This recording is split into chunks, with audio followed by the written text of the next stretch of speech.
Fun fact: Nancy Culp, the actress who played the character Jane Hathaway on the Beverly Hillbillies, was not only a talented performer, but also had a diverse background. Before pursuing a career in acting, Culp worked as a publicist and journalist, showcasing her versatility and passion for the entertainment industry. Her portrayal of the intelligent and efficient bank secretary Jane Hathaway endeared her to audiences and became a memorable part of the show's success. Come and listen to my story about a man named Jed. A poor mountaineer barely kept his family fed. And then one day he was shooting at some food, and up through the ground come a bubbling crude oil, that is, black gold, Texas tea.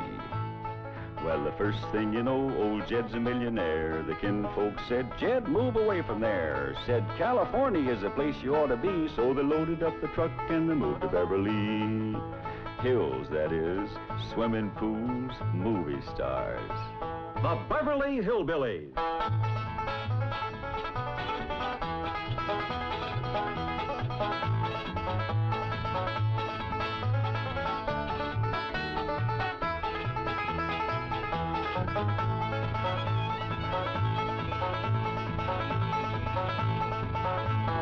Come along and visit with the Clampett family as they learn the simple pleasures of the hills of Beverly. That includes the products of your sponsor of the week, the cereals of Kellogg's, Kellogg's of Battle Creek. Corniest flakes anybody makes, Kellogg's.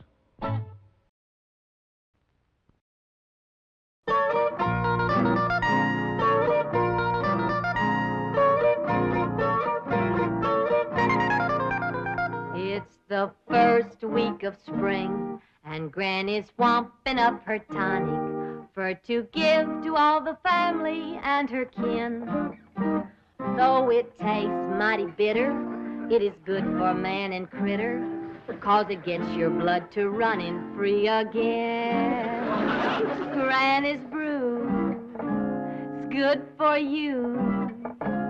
If you're off your feet, you ought to have some too. Even Pa leaves his victuals, he just sits out front and whittles.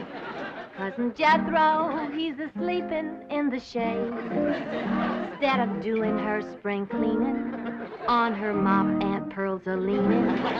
Granny better get that batch of tonic made. There's the gong, won't be long till the family's back to feeling good and strong. Line up, everybody. First come, first served. 1, 2, 3, and 4. All right, Pearl, go ahead.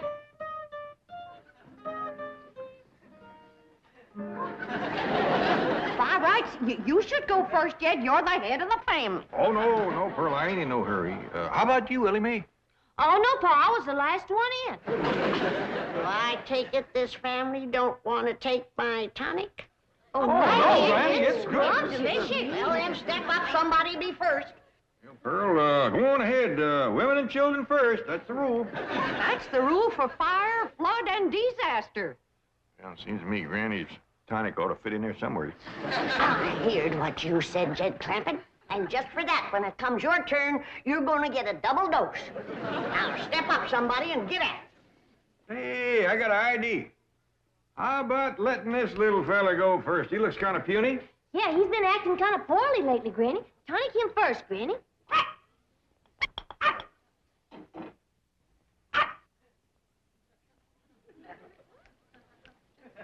Sure seems to like it. Yeah.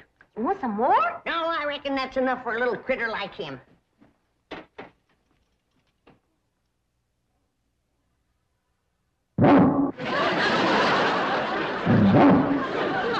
Yes, they're the best batch I ever made.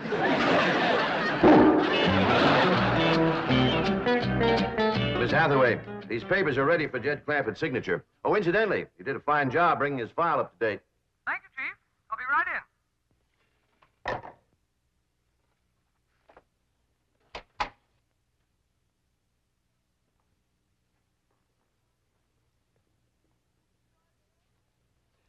Mr. Drysdale, I wish to give credit where credit is due.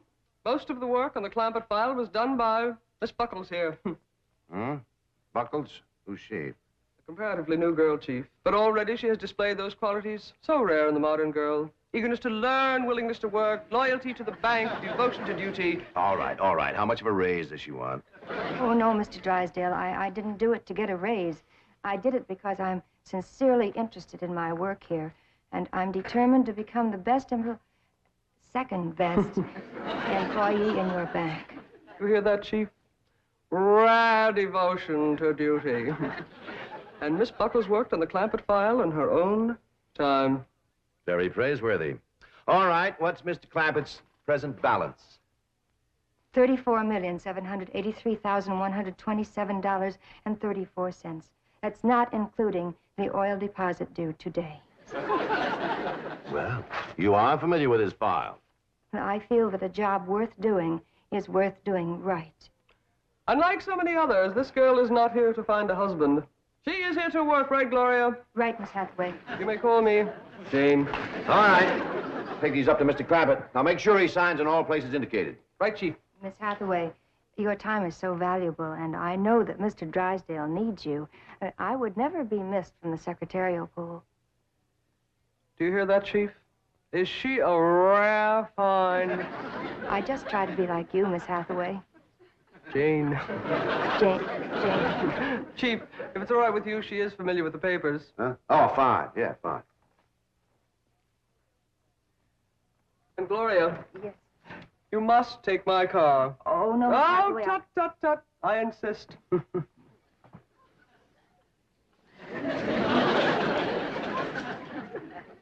Granny, you seen anything of Jed? Not since I gave him that double dose of tonic. I wonder if you had ought to double-dosed him. Just one dose has Jethro jumping fences. Well, Jed's an older man.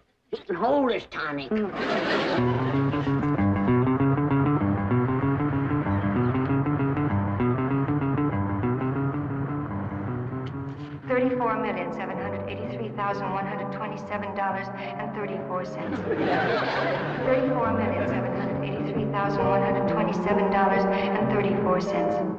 $34,783,127.34.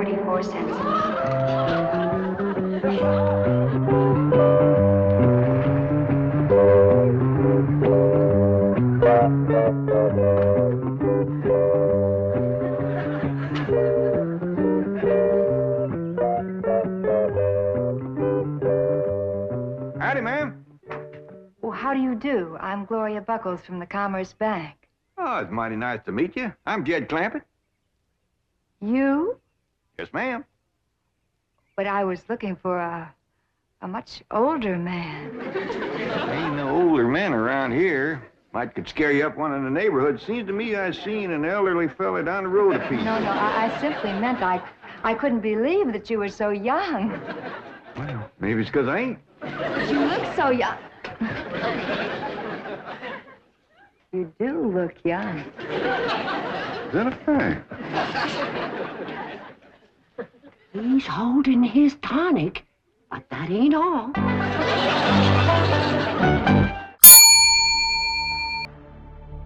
Question 1. What does Granny's spring tonic do to the little dog? 1. Brings out his inner beast. 2. Shrinks him. 3. Puts him to sleep.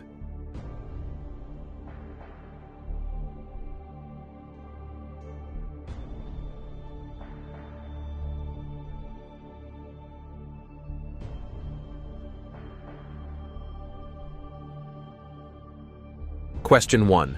What does Granny's spring tonic do to the little dog? 1. Brings out his inner beast. 2. Shrinks him. 3. Puts him to sleep. The answer: it brings out the inner beast in this little pooch.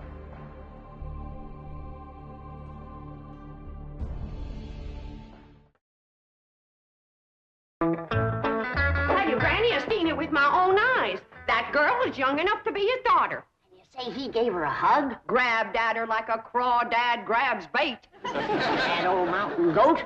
I didn't figure on him running wild. You're tonic. You shouldn't have double-dosed him and him being a widower so long. Jed will come to his senses. I don't know. Ain't no fool like old fool. Jed ain't old. He's old enough, but he ain't too old, and that's where the danger is. You're making a hill out of a haystack. Granny, I got a good look at this girl, and I'm telling you right now, that ain't hay. Real big city article. Not the kind of girl that Jed's used to meeting back home. Oh, girls is girls, city or country. They all come out of the same catalog. Maybe so. But the city girls make it look like there's more in the package. Granny, Earl. Oh, there you are. See what you mean, Pearl. She's wrapped tight and tied loose. I want you all to meet Miss Gloria Buckles. This here is Granny and Cousin Pearl. How do you do? I'm very pleased to meet you, ladies. Howdy. Hi. Well, ain't she just about the prettiest thing you ever did see? Yeah. Favors Ellie a lot. Just about her age, too, wouldn't you say, Granny? A mite younger. Who's Ellie? His granddaughter.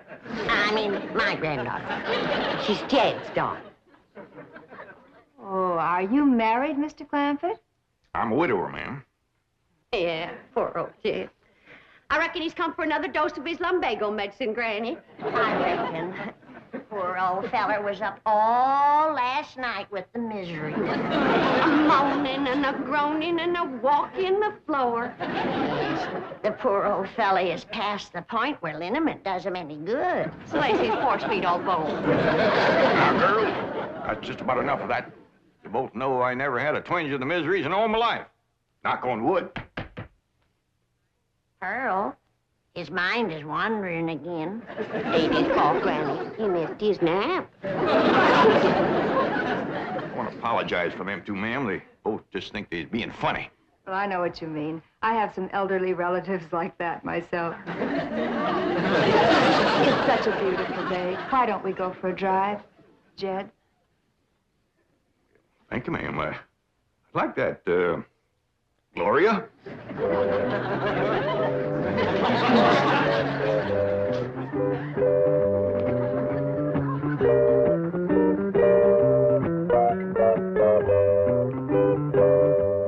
Did you hear what she called us? Elderly relatives. Mind that. It's what he called her and she called him, and now she's going to get him out alone in her car. Let's get in the truck and follow him. We can't drive. Jethro can. Oh, I don't want Jethro getting no ideas from his uncle. Don't forget, he's been tonic, too. Well, we has nothing to worry about. Jed's a man that can keep his feet on the ground. Once he gets his arms around that girl, won't much matter where he keeps his feet. By dingies, ma'am, if you hadn't brought her to a halt right when you did, we'd have gone right over that bluff. I'll get out and push her back on the road for you. No, Mr. Clanford. I stopped here purposely. Oh? How come? Well, it's so beautiful and I'm so lonely. Pretty woman like you. Why, I'd think these city boys would be standing in line for you. Boys, yes. Men, no. Well, I've seen them here all ages. Well, I'm afraid that years alone do not turn a boy into a man. I reckon I know what you mean. I blame that city down there. Something about it seems to close in on a boy and keep him small and immature all his life. Show me a boy that's grown up in the country, in the mountains especially, and I'll show you a man, a real man. You're gonna think I'm making this up on account of what you just said. But I growed up in the mountains. No. Yes, ma'am. Don't let that Beverly Hills mansion fool you. I'm a mountain boy, born and bred. Of course. Of course, I see it now. I see it in those cool, clear eyes, unclouded by smog. Eyes that have looked beyond a city skyline and seen the truth and beauty of nature. I see it in this rugged, handsome face. I see it in these strong but gentle hands. Hands that have dug into the good earth, put life into it, and brought it forth. Hands roughened by honest toil.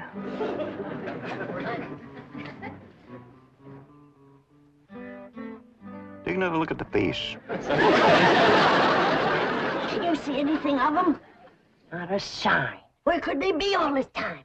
The preacher, if you ask me. We should have followed them in the truck, like I said, and taken our chances with Jethro. Now, don't shake your finger at me. It was your witch's brew that started this mess. Don't you go calling my spring tonic any witch's brew. Granny. We gotta stick together. If that young city snip gets her claws into Jed, first thing she's gonna do is get rid of us.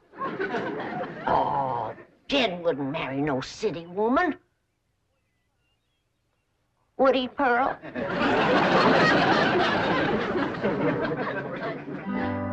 Oh, Jed. What have you done to me? Nothing, ma'am. Oh, yes, you have. You've sentenced me to a life of loneliness. A life without love. A life unfulfilled. Well, I don't know what you mean, ma'am. Honest, I don't. I'll tell you what I mean. You set a standard no man could measure up to. A goal I could never achieve. Having met you, I could never care for a city man. Those weak and puny clothes dummies with their narrow suits and their narrow shoulders and their narrow minds. Please, ma'am, I have felt the muscles of a mountaineer ripple beneath my hands. Do you think I could ever be happy with anything less? No. I shall never marry. Better an old maid than a life with a man I could neither love nor respect. Ma'am, don't feel that way. Pretty woman like you, smart and all. Why, it'd be a terrible shame if you was to never to get married and raise a flock of young'uns. No. Please, ma'am. I'd feel terrible if I thought you was wasting your life this way. Please change your mind.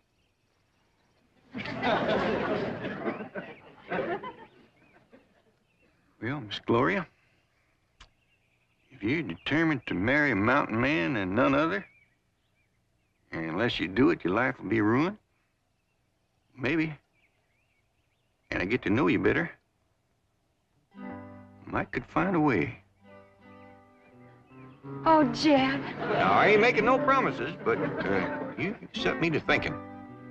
I reckon we'd best get back home and everybody get better acquainted.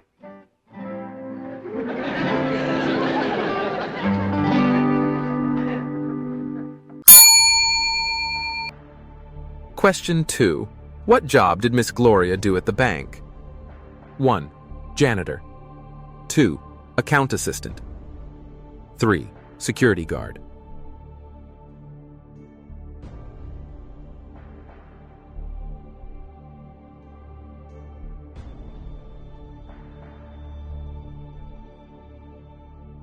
Question 2. What job did Miss Gloria do at the bank? 1. Janitor.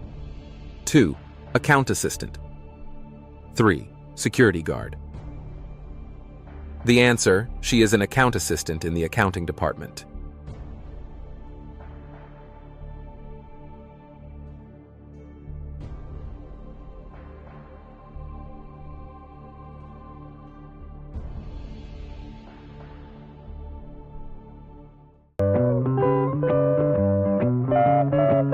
Here they come, Granny, here they come.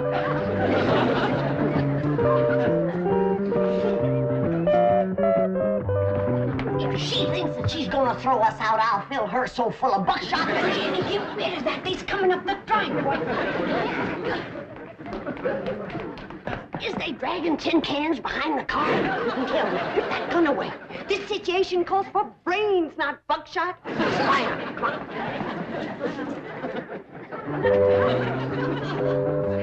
on. Pretty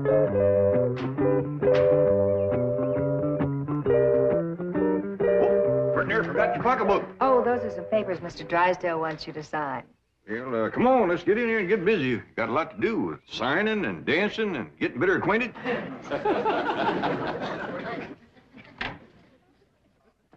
Well, I reckon the first thing I better do is sign them papers you got for me.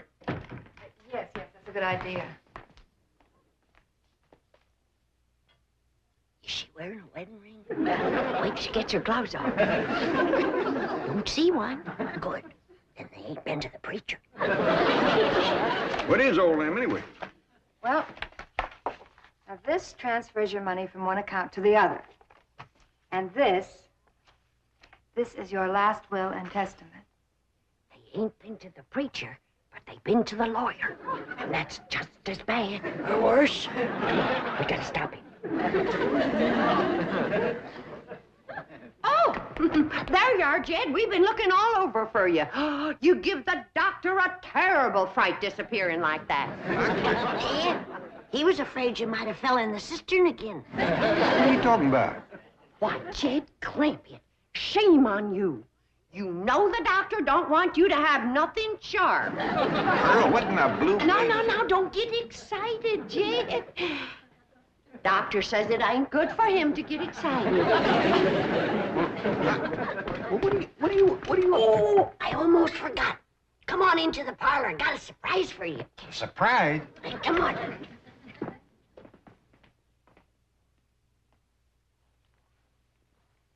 All right, what's a surprise? Well, the surprise is what Pearl and me found out about that woman whilst you was gone. What'd you find out? She's a spy. For one of them foreign nations. Which one? Minneapolis, Wisconsin. Poor old fella. He ain't been himself since that mule kicked him in the head. Shame. I suppose he's been giving you that story about having lots of money and this house being his and all that. Well, I did get the impression that he was a very wealthy man, yes. Don't have a cent. Not a red penny to his name. Is that a fact? Yeah. But it ain't his fault, poor old thing. He didn't mean no harm. The mule kick. Shook a few things loose in the loft. Leave Kansas City, Illinois? Now, Granny, I want you and Pearl to stop all this nonsense and listen careful. You go out and round up Jethro and Ellie Mae. I want the whole family to get well acquainted with Miss Buckles here, because when you do, I just might have an announcement to make. What about Jay? You'll find out in due time, Pearl. Now, you and Granny go on, Scoot.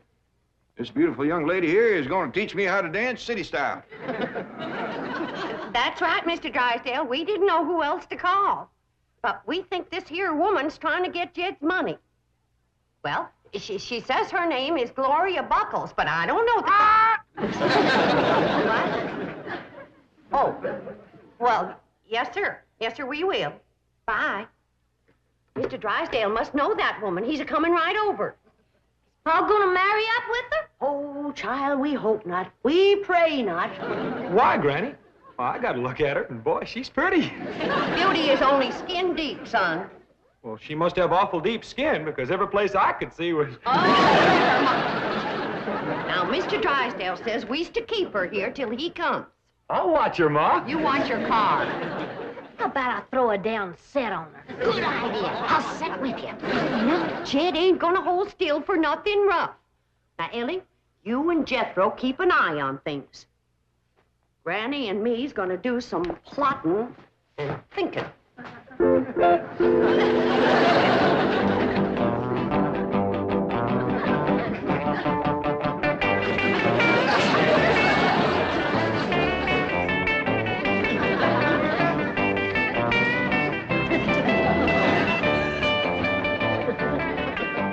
What'd you say this one was called? This is called the twist. If a feller was to dance this in a fresh plowed field, he'd auger his way right into the ground, wouldn't he?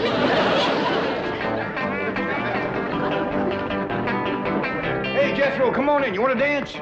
I'd heap rather dance with her, Uncle Jed. That's what I had in mind, boy. Miss Buckles, this here is my nephew, Jethro. Hiya. You teach him that there twist, and I'll teach it to Ellie Mae. This is my daughter I've been telling you about. Oh, what a beautiful child. You and I are going to be such good chums. Ma'am, I think he meant for you to dance with me.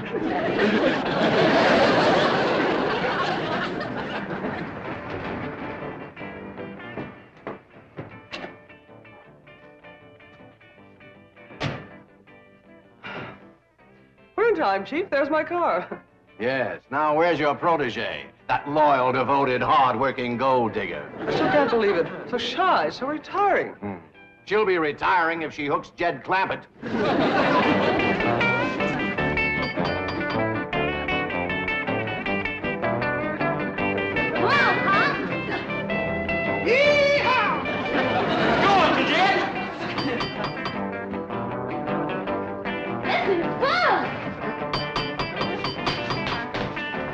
Jethro, I reckon you better answer that door. Okay, Uncle Jed. Howdy. How do you do, ma'am? I'm sorry to intrude. Howdy, folks. Come on in. Dig yourselves a hole. Gloria Buckles. Huh? Where? There. Oh, I thought it is. You imposter. Jezebel! You gold digger. I have a bulletin for you two. You better be nice to me, or else after my wedding, you may lose your largest depositor. Wedding? Mr. Clampett. Have things gotten as far as actually discussing marriage with this woman? Well, yes, Mr. Drysdale, they have. Her and me had a nice long talk about it, and that's the reason I brung her home, so she could meet the family, kind of get acquainted. But... This pretty young city woman says that unless she can marry a mountain man, she just ain't gonna get married at all. I think we all agree that'd be a terrible waste. Should we set the date now, Jed? Well, yeah, near as we can. I'd say everybody willing that it'd be in about 3 or 4 years. 3 or 4 years? Yeah, be that long before Jethro's 21. Jethro! Hot diggity dog! I got me a wife! Bring me back! Paul, ain't you gonna marry up with that city woman? Oh, L.A.S., old foxes is trap shy, especially when the bait goes to chasing us.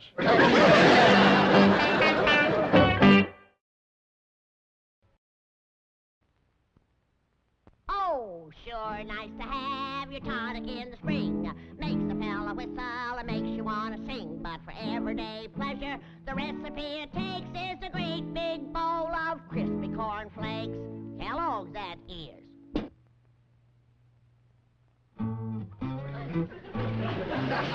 Bum, dum, bum, bum, dum, bum, bum. Morning, Granny. Bum, bum, bum. What is this younger generation coming to? Breakfast. Corniest flakes anybody makes, Kellogg's. The Beverly Hillbillies has been presented by Kellogg's Corn Flakes. Corniest flakes anybody makes, Kellogg's. From Kellogg's of Battle Creek. Well,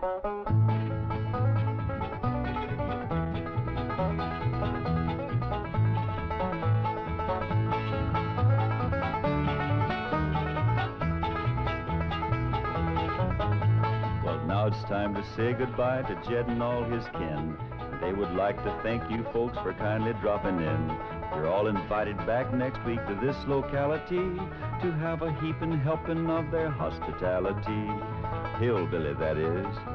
Set a spell. Take your shoes off. Y'all come back now. Here. Question 3. What dance does Ms. Gloria teach Jed? 1. The waltz. 2. The twist. 3. The tango.